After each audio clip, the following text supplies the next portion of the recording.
Assalamu alaikum ikrarlık özgürmenler hamılarlık boş vakti hayırlık olsun.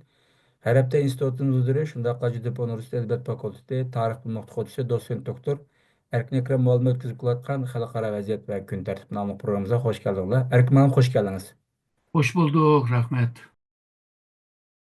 Özgürmenler biz bugünkü programımızda Amerika'nın yani bu beş burcaklık bina belki Pentagon tarafından bilen boğan Amerika münasebette bolğusu bir uruş senaryosu hakkında toxtalımız. Çünkü o Pentagon tarafından tayarlanan bu 9 betlik hüccette Amerika'nınki Tayvan meselesi üstünden Xitayga belki uruş etiş senaryosu üstündeki münasebetlik mezmunlarını öz içine alganlığı oturuğa çıktı. Biz bugün bu şahda toxtalıştırışımız. Malum normalde bu şahda bir devletki tava bolgan bu şahda bir uyuşurun yoki maxfiy hücjetler qandaq sebep tüpeyden bu aşkarlanıp ketedi. Normalde aşkar bulmaydı bundan mahbi nesle. Demek ki bir mesele var. Ya sevenlikten buldu ya ki Xitayga bir uçur Hmm. bir işini maksat kıldı dep oylayman. Yani Xitayga Tayvan vaziyetini yalğız senin tarafından özgertişini biz xalamaymiz. Eğer de kılmen dep kalsan biz onunla karşı teyya diyen uçurunu vermekçi herhalde. Çünkü bunda mahbi uruş planları normalde şu Pentagon'un ya ki şu Mutafiye Ministerliği'nin ki yukarı derecedeki bu emeldarlar komutanlar bildi bunu. Onundan başka şu hükümetine başkuruvatkan çoğunlar, misalga devlet başlığı Trump deyimiz, Trump ya ki onunki bu Milli Xavfsizlik Konseyi'ninki başlığı degендek. Eğer de münasebetlik olup kalsa misalga Amerika'nınki istihbarat teşkilatınınki yukarı derecedekiler bilirdi bunu. Normalde insanlar bunu bilip gidemeydi. Bence Xitayga bir uçur bir iş ne maksat kılıp sevenlikle sırtka yeyildi dep düşünümen. Malum bu hüccetten Pentagon'dan Xitay'ın aldığın katlardaki birinci tehditte bekitilgenligi oturuğa çıktı. Yani bu işte bekitişi Amerika'nınki bu harbiy stratejisini qanday şekillendirip kılış mümkün. Hem muşu ahval bu dünyavi uruş xavfini qanchalik derecede aşırış mümkün sizce? E, Aslında bu Xitayni Amerika'nınki birinci tehdit gücü dep körüşü muşu George Bush'nınki vaxtıda. George Bush'nınki 2000 yıldaki saylamını kazanıp 2001'de hakimiyet bir geldi. Hakimiyet bir kelgenden keyin her hükümet, yeni kelgen hükümetinin kılığını dek bulama bir Amerika'nınki milli xavfsizlik strategiya hücceti degan hüccetni tayyorlagan. Bu hüccetde Amerika'nınki tarixinde birinci qitim, yani bu 2021 yılı birinci qitim şu Xitoyni Amerika'nınki strateji raqib deb ko'rdi. Bundan evvel hemmemiz bilimiz Xitoy Amerika'nınki strateji hamkorlik sherik do'st devleti deb ko'radi. Bulupmu şu Prezident Clinton'ınki vaqtida muşundaq belgilegen. Ama George Bush'ның vaqtida bu o'zgardi. Şunun bilan şu Xitoyga qarshi bir tedbirlerine ilişki başladı. Misalga harbiy kuchini şu Asya Tinch okyanusga yo'tkash, Japonya ve Janubiy Kore'deki harbiy kuchini kuchlantirish, Asya Tinch okyanus e, deniz armiyasini kengaytish ve onunki seviyesini yani başkuruş seviyesini yükseltiş. Yani generallarının birkaç derece oldu. Yukarı derecelerge iliş. Digendek planlarına başlayan. Ama bu 9. ayda yani 2001 yıl 9. ayda 9. ayın 11 yani 11 sentabr vakası çıkandan keyin George Bush'nınki Xitoyni düşman yoki rakip görüş siyosati o'zgardi. Hammamiz bilamiz shu 2001 yılı 4. ayının birida Xitoy Amerika'nınki şpiyon arplarını düşürüp aldı. Onun keyin ikki davlatning orasidagi munosabatlar zirikleşti. George Bush Araplarni qaytirib odamlarimni qaytirib desa Jiang Zemin bizga apu tilaysa deb shu vaqtidami Tayvan orolimi bir jiddiylashishi boshlangan shu vaqtlardami. Obamanınki yani Prezident Obamanınki vaqtida jiq o'zgarish bo'lmadi. Ya'ni Xitoyni ya do'st bo'ludi ya raqib bo'ludi deb Obamanınki Xitoy ziyoratidan avval mushu gapni o'tirib qo'ydi 2009'da. Fakat Obama bunu hal qilolmadi. Xitoy bilan do'stmi bo'lolmadi, dushmanmi bo'lolmadi, ama 2014'te Obama'nınki mushu New York Times'ga bergan bir intervyuda bir gapni dedi. Xitoy 30 yıldan beri mushu bilet to'lamay mashinga chiqib olgan bir yo'lchi debchi. Bu gap, bu so'z aslında xalqaro munosabatlarda ishlatgan bir so'z. Ya'ni Amerikanınki sayesinde nurg'un foyda olgan va Amerikani sömürüp, Amerikani bo'zaq qilib, Amerikadan Amerikaga ziyon berib, o'zi foyda olgan degan gap hamdi. Şu 2014'te Obama mı bunu köydü? Muşu Trump kelgandan keyin birinchi qitim hokimiyat beshig'i kelgan vaqtida 2017'ninki oxirgi oyda Trumpninki muşu milliy xavfsizlik strategiya hujjatini e'lon qildi. U yerda texmi aniq dedi. Hozir George Bushning vaqtida degan Amerikaninki xavfsizlik siyosatining nishoni hamda terrorizm emas. Hamda cho'ng davlatlar bu bo'lsa Xitoy va Rossiya deb ko'rsatgan. Ya'ni Amerikaninki raqibini aniq ko'rsatgan. Budan misolga bu Trumpninki ikkinchi qitim kelishi bilan birlikda bu texmi aniqlashdi. Ya'ni Trumpninki ideyasida Amerikaga ziyon bera oladigan birdan bir davlat mushu Xitoy deb ko'rdi.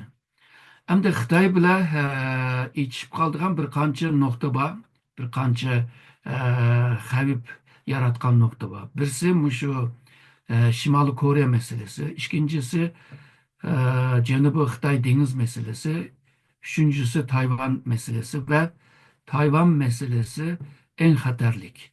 Çünkü tuyuqsuzla bir jangni yaratishninki ehtimoli bo'lg'achqa hozirgi Amerika hukumati bununla ahamiyat berganligi nihoyatda ma'lum hamdi. Ama budagi farqi mishada mushu Haksasninki deganidek, u mudofaa ministrining deganidek, Rossiyaninki yaratgan xatarlikni, xavfni mushu Yevropa devletlari qarshi chiqsin, ama biz shu Xitoyga qarshi chiqamiz degandek, ya'ni asosan Amerikaninki strateji raqib yoki bizningki tilimiz bilan dushmani Xitoy bo'lib qoldi. Eğer değil bile hozir bo'lg'usi bir urush ssenarisini gap qilyapmiz hozir. Urush ssenariysidir. Çünkü bu ikki davlat intayin bir kuchli davlat. Mushu xil ahvol, mush ikki davlatning mush xil ahvoli andaq sizcha mandaq dunyoviy urush xavfini andaq shakllantirib qolamdi. Ya'ni bir dunyo urushi degandek bir narsa. Buluşumu mümkün. Çünkü Tayvan Xitoy hozir Tayvanga qarata necha planlarni qurib bo'ldi. 3 xil plani bor. Birisi shu Tayvanni shu sirtdan kelgan yordamni hammani to'xtatish va ya oldini olish.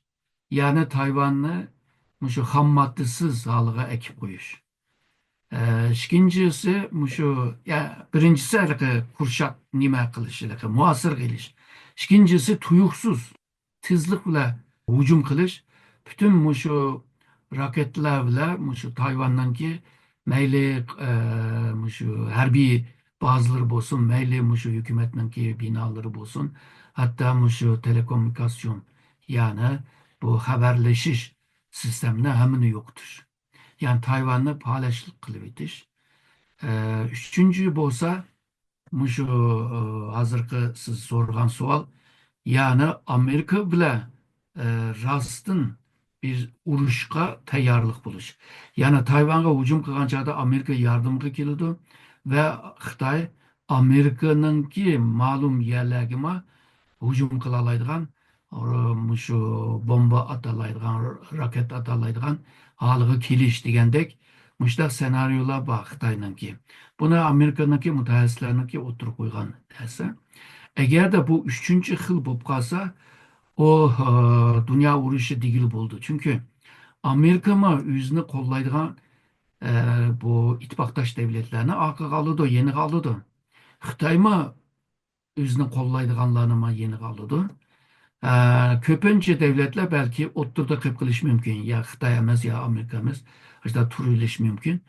Shunda bo'lgan taqdirdami, dünyanın en çoğun iqtisod devleti jang qilgan chog'da dünyanınki en çoğun iqtisod qismi bozuldu degan gap.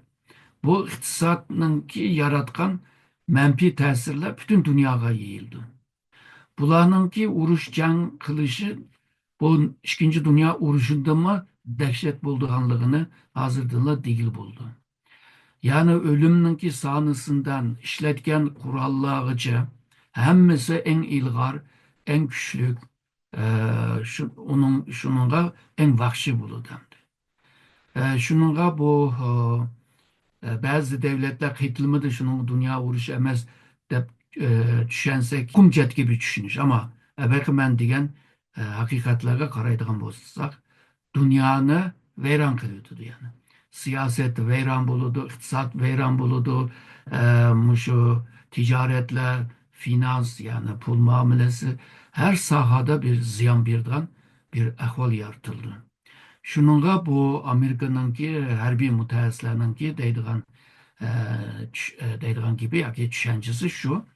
Yani muştak bir sık jangga kirmayli bo'lsa shu Xitoyni chekindirish taktikni ishlatayli. Yani biz hamma nimaga tayyor, urushga tayyor. Sen aldirab saldirab Tayvanga hujum qilma. Agarda qilib qolsang bizma qurollik bilan tayyor degandek shundoq bir siyosatni hozircha ilib beryotidi.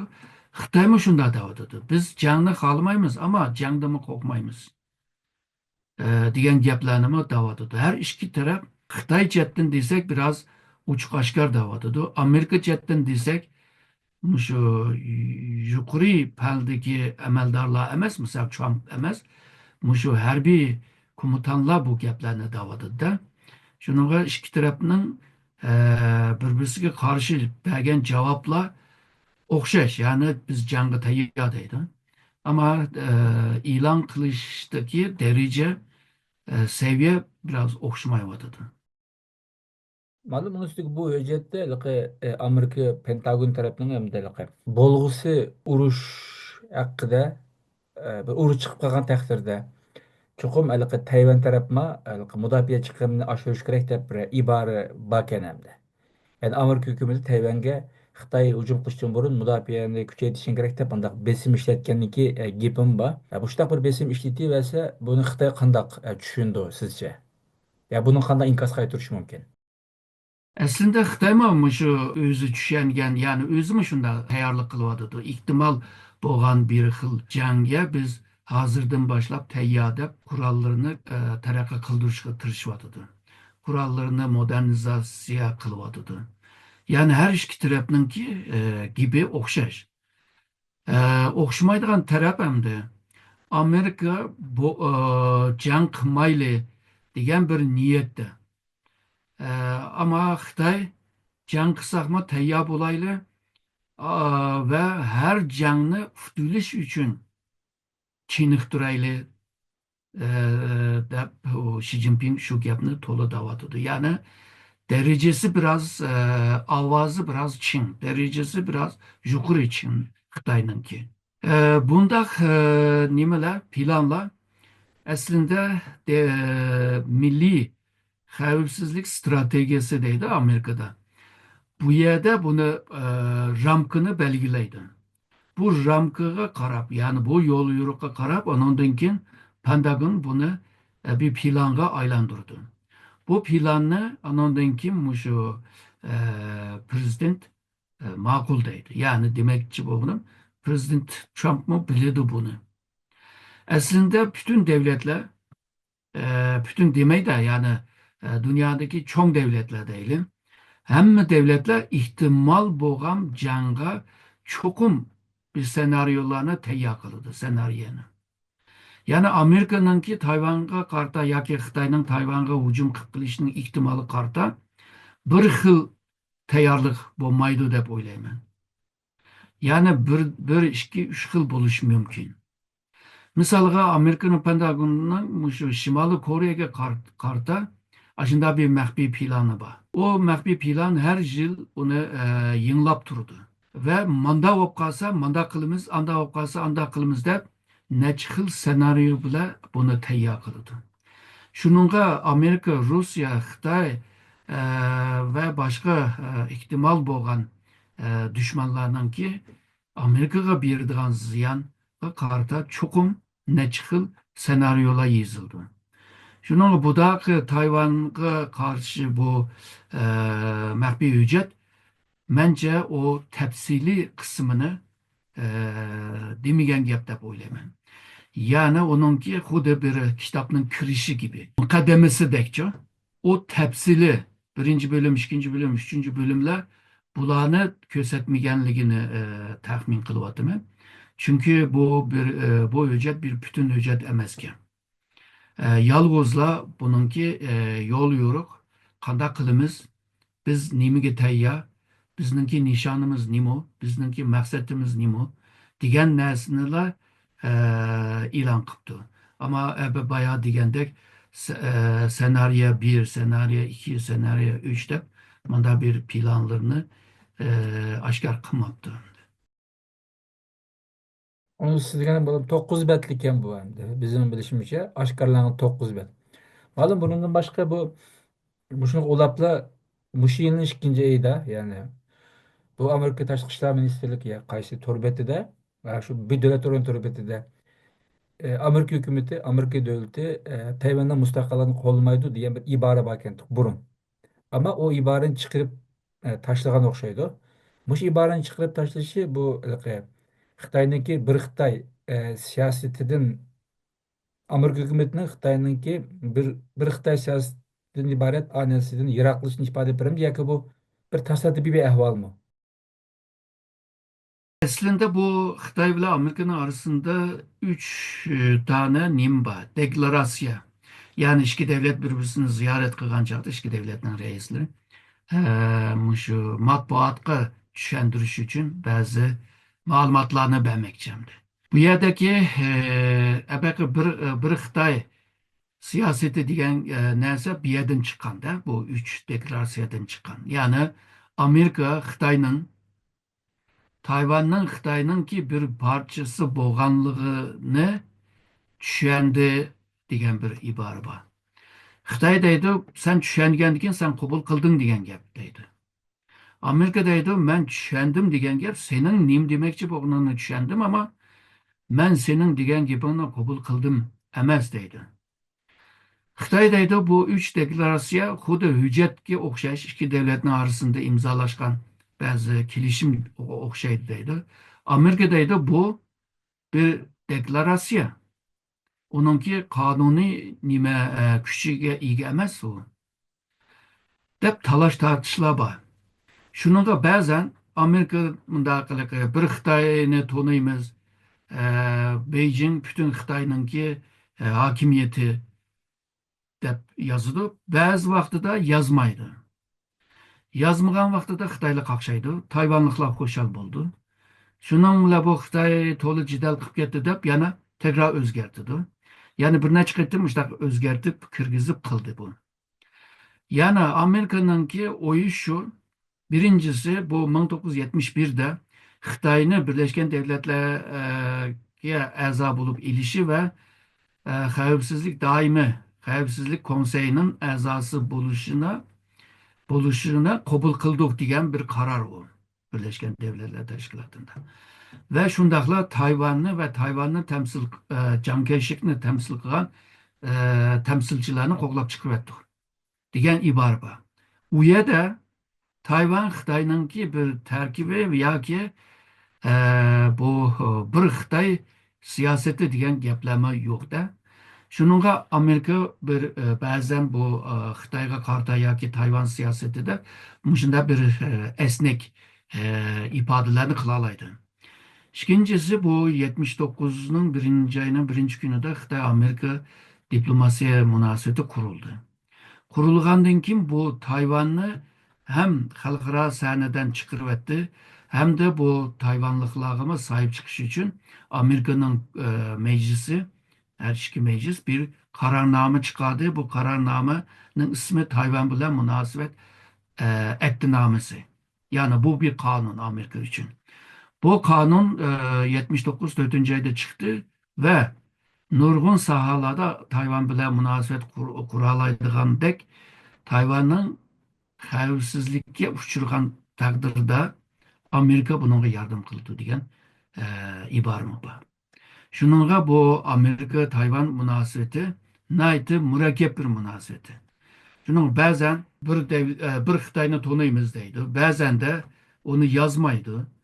Şununla bu kaylamkançılık şundaq devam kılıvatıdı. Bulup mu şu Trump kelgenden beri hatta şu George Bush'unki vaktidan itibaren Amerika'nınki Tayvan'a kartılgan mücmel siyaset stratejisi hazır roşen bir stratejiye aylanıvadı. Hazır uçup gitti hazır Tayvan'a yardım kılıvatkan ahval. Şununla bu Tayvan Xitay'ınki bir terkibi yalgızla bir Xitay degan ibarlardan kutuluvadı da hazır Amerika. Yani 70 yıl evvel biz Tayvan'ı hata kılıp andak Birleşken Devletler Teşkilatı'ndan çıkıp devlet salayetini mahrum kalganlığını bir hata dep görsek, bugün bu hatanı tüzdüdüğün vakti geldi deydiğin muşundak nimeler var, teklifler var hazır Amerika'da. Malum bu bazı mutaxassislar bu ilk aşkarlıkta hüccetinki bir ilk akıllan birininki hüccetiga o'xshab ketib alaqan davatıdı. Yani şu noktada hem de Amerika'da siz devamlılık deysiz Amerika'da dünyadaki nurgul akıllanmalar var ama Amerika'da 3000 akıllanmalar var deb. Del Amerika'daki bir cemiyette mush akıllanmalarınınki devletinki siyasi bikiçte kandak rol oynadı sizce? Devletninki siyasetini belgileş, stratejini belgileş, tashqi siyasetini belgileşte muhim bir organ var Amerika'da. O bolsa Milli Xavfsizlik Konseyi. Bu Milli Xavfsizlik Konseyi'ninki malumatları üniversitedeki akademik ilimler, istihbarat teşkilatınınki məxfi uçurlar, onundan başka şu gezitlerdeki uçurlar ve bununla ergişip şu akıl ambarınınki tədqiqatları. Bazı meselelerde CIA'nınki malumatı mühim buludu. Bazı yerler kelgen çağda şu akıl ambarınınki mühim buludu. Bazı yer kelgen çağda akademik ilimi mühim buludu. Ama hazır ben degen bu Milli Xavfsizlik Konseyde muşu hıl malumatlarını bir yerge ekilip bunu jugurup ahırda bunu praktik yani icra kılalaydıgan bir praktik siyasetke aylandırdı. Ve şununla Amerika muşu malumatlarga qarab, onundan keyin siyasetine mangızıdı. Ha, bazı vaxtda manda ahval болып kaldı. Bazı malumatlarga bunun pek işinip ketmedik. Ya ki bazı malumatlarda küçük bir yerlerde çalıpılı kalgan ahval var. Şununla kayırıp koyayla turup dursun dediğin ahval var. Bazen bu prezidentler güçlük olup ketken vaxtlarda ya boldu men üzden bildirganı kılımen deydigan ahval olup kalgan çağda bu akıl ambarınınki malumatıma onçilik ekmet bolmaydı. Onundan başka bu akıl ambarınınki otturga sungan bazı fikirler, akıllar, göz karашlar bir-birisiga o'xshamaydi. Misalga Xitoyga qarta qandaq siyosat elib boraylik desa, Amerikada balki ikki xil bo'lishi mumkin. Birisi realizmga tayinib turib, Xitoyni shu joylamag'icha bu bizga beradigan ziyon davom bo'ldi. Liberalistlarga qaraydigan bo'lsak, bular deydi, Xitoy bilan jang qilsakmi uftolmaymiz, undan Bular bu Xitoy bilan hamkorlik qilayli. Hamkorlik qilgandan keyin foyda o'rtaq bo'ldi. Foyda o'rtaq bo'lgan chog'da jangmi bo'lamaydi, urush jidalmi azaydi. Ya'ni mushu aql ambarininki fikrlarimi bir-birisiga o'xshamaydigan ahvollar bo'ladi. Buni shu Abeyman degandek e, Milliy xavfsizlik konseyi bu xilma-xil o'xshamaydigan fikrlarni yig'ib hukumatning bir icra kılalaydıgan derecedeki bir siyasetge aylandırdı. En mühim yeme eşeğimdi. Malum hozir bu Amerika Xitoy o'tirisida tijorat urushi va keskinlashyapti endi. Trump degandi %50 men hozir sana boj olaman. Agar sen o'stirib qolsang Xitoyga degan gapimni o'stirib qolib qolsang men 4 ayın 9'dan boshlab yeni 50'ni qo'shaman degan edi. Ammo Xitoy bugun dediki bayonot berdi. Oxirigacha biz bunga qarshi chiqamiz dedi. Ammo Trump dedik unda bo'lsa 9'dan boshlab yani ertadan boshlab biz yeni 50'ni qo'shimiz jami 105% mi? 105% boj qo'yamiz. Değil mi? 104. Boj qo'yamiz dedi. Mushkil ahvolda mushu bo'lg'usi urush ssenarisini reallik aylantirish rol o'ynab qoladi sizcha? Hazırki ahval bu soda uruşu. Dege can uruşu diyen seviyeye kegini yok hem de. Bu soda ticaretçilerin arasındaki cidellerge okşap kalıdı. Fakat bu dünyanınki en çok işki devletinin arasındaki bir soda uruşu. Hem de hazır biliyorsunuz ki bu soda uruşu başka sahalarıma yayılıvadıdı. Misalga teknoloji sahaları yayılıvadıdı. Mutafiye, xavfsizlik, mavu, finans yani pul muamelesi. Degandek başka sahalarıma yayılıvadıdı. Bu sahaga yayılgan sırı milli bir menfaatge çıkınışka başlavadıdı. Eğer de milli menfaatge dokungan vaxtıda o vaxtıda bu can buluşunun ihtimali buludu. Normalde bu iki devletin arasındaki bu xil cidallarni bir-birisi bilan so'zlashib, hazırkı siz degandek bir-birisiga popoz qilib, so'zlashib, diplomasiy yo'llar bilan hal qilish, siyosiy yo'llar bilan hal qilish yoki uchinchi bir davlat orasiga kirib yarashtirib qo'yish degandek uslublar bor jidalni hal qilish uchun. Ama hiçbir uslup bunu hal kılamadı değilim. Yani en ahırkı hal kılış uslubu şu can buludu. Tarihten beri can şu en ahırkı hemme çare tedbirler işlemeyen vakti da en ahırda işletildiğin bir uslupmuş hem de. Yani can bile hal kılış. Ama canın ki yaratkan nurgun nimalar var, xatarliklar var, xavflar var, ölümler var. Bazı cangda devlet tug'iladi, bazı devletler jang qilaman deb yo'qoladi. Shuningga bu so'zi ninki sanat, urush san'ati degan kitobninki birinchi bo'limni birinchi qismi shu. Ya'ni jangga diqqat qilayli, bir millat yo'qoladi, bir devlet yo'qoladi degandek iboralar bor. Shuningga jangni eng oxirida ishlatadi. Jang aslında siyasetninki bir esvabı. Yani canınki ahır kelip yani şu siyasetke hizmet kılıdı. Şununla canın kararını siyasyonla alıdı. Canın fütülüşünü ya ki fütürütüşünü bu generallarınki işi buludu.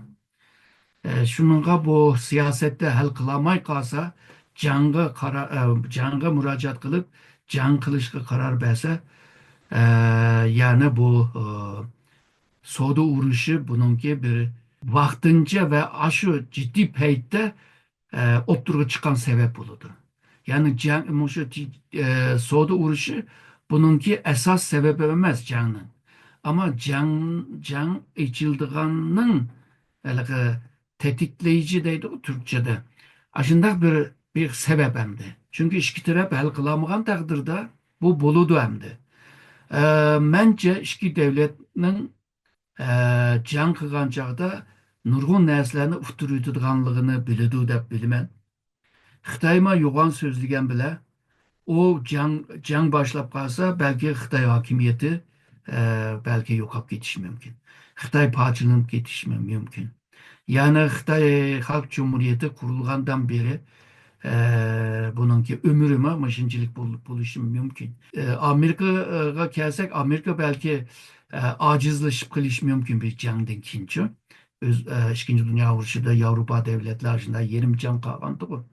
Ama Xitay çökülüp getiş mümkün. Yani bu xavfni kögen Xitay belki aşı ciddi bir peytte Amerika ile kelişiş mümkün. Amerika'nın taleplerine makul deyiş mümkün. Yok, ben degan muşundaq noçi, ben degenden muşundaq Cihangirlarga, muşundaq bo'za qilganlarga, Xitoy xalqlarini muşundaq bo'za qilganlarga men qarshi chiqaman deb chin turib olsa, u vaqtida mencha Kommunist Xitoy partisi yo'qoladi deb o'ylayman. Aziz Kurman'da biz bugünkü programımızda bu Amerika'nın 5 burcaklık bina yoki Pentagon tarafidan Xitoyga qaratgan bo'lg'usi urush ssenariysining munosabatli hujjatniki oshkorlanib ketishi haqida bir analiz o'tkazgan bo'ldik. Malam siz ko'p rahmat. Ben rahmet eyledim.